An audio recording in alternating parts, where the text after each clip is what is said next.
الأهلي بيتعاقد مع جيس سروب أو يس سروب زي ما بيتقال.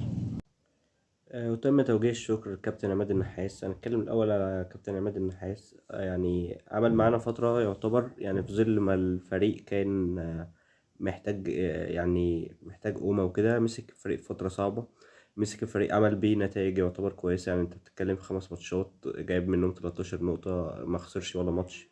يعني على مدار سواء السنة اللي فاتت أو السنة دي، يعني لعب 11 ماتش مع الأهلي، 10 فوز وواحد تعادل.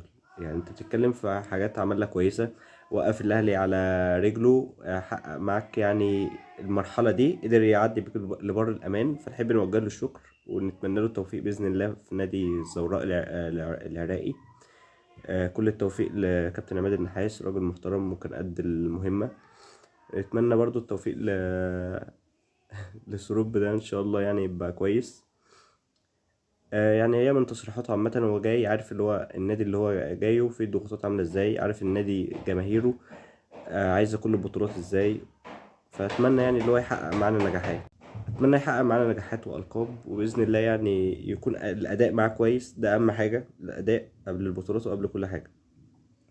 كل الدعم للنادي الأهلي في اللي جاي، وبإذن الله الفترة الجاية تبقى مميزة جدا. السلام عليكم.